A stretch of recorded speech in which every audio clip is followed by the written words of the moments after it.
What's up, and welcome back to the channel. The name is Ninja Knight. Make sure you like the video, share the video, subscribe to the channel, and hit that notification bell up above for future uploads. Thank you.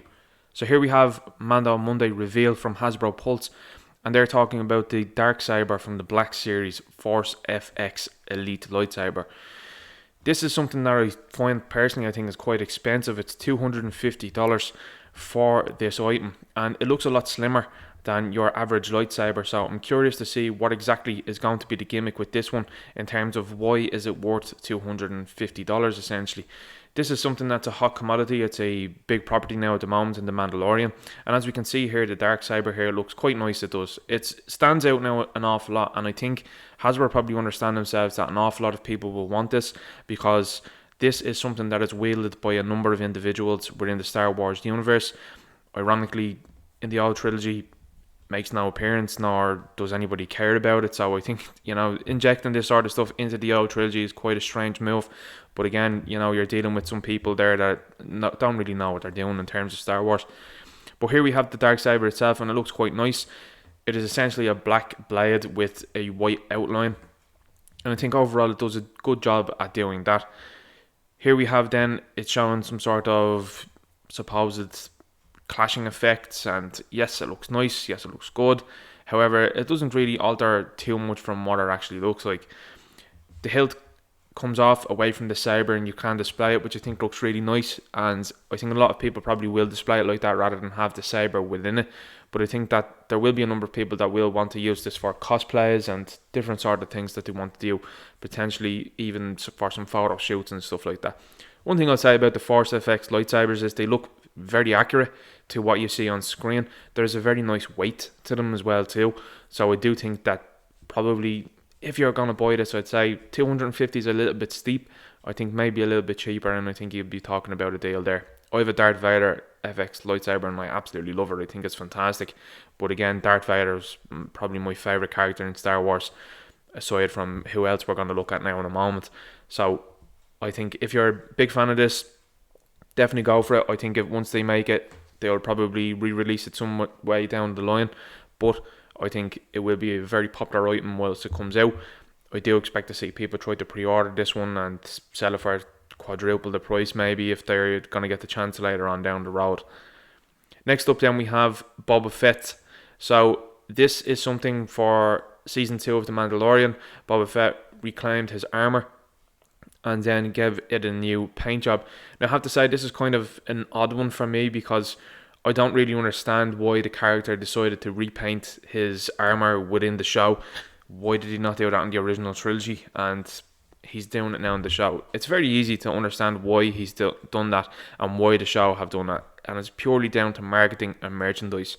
You have to understand that in Season 1 of The Mandalorian, allegedly they were all caught on the hop. They didn't think it was going to be as, I suppose, impactful and popular as it was, and they were really late to the game in terms of the merchandise that came out from that show. Like, they had nothing to do with the child until it was way after the show in terms of releasing any figures or any sort of collectibles for the child. Now that was to guard against spoilers, which is fantastic, but this is something that people didn't really know about either, which was the Boba Fett helmet that's re-armored, it's calling it anyway. So I think it looks really nice. This is running at about $120, so this is a lot cheaper than the darksaber. And for me, I think this looks quite good. I did like the updated paint within Boba's armour.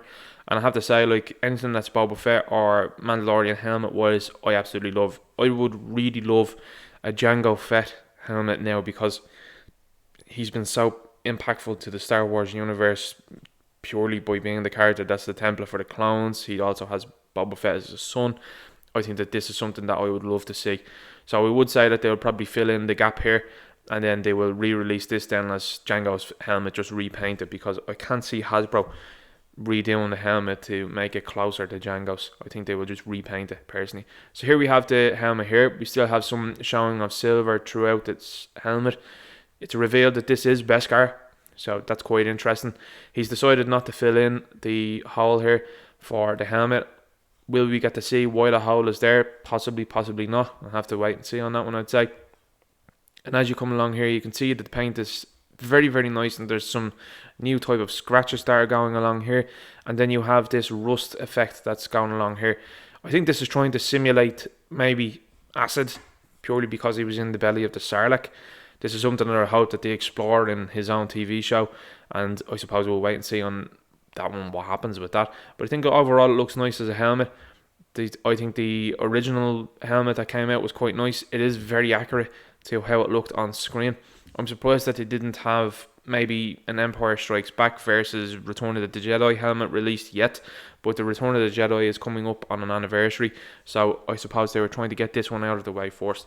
What's interesting about this one is there's nearly a year's wait between this one. I think it's the end of 2021, start of 2022 is when this helmet is released, so that's quite a long way out for a helmet, particularly because it's a repaint as well too. I'm very surprised that it's a long way out, but I suppose that might have something to do with the recent reshuffling of what's going on at Lucasfilm. If rumours are to be believed, there is a problem, or was a problem, with Pedro Pascal. Now, I've done a video on that one, and I think Race Randolph is lying, but the fact that they are going with Boba Fett next and pushing the Mandalorian off to another sort of year, I think might have an effect on that one. I don't know. I have to wait and see on that one.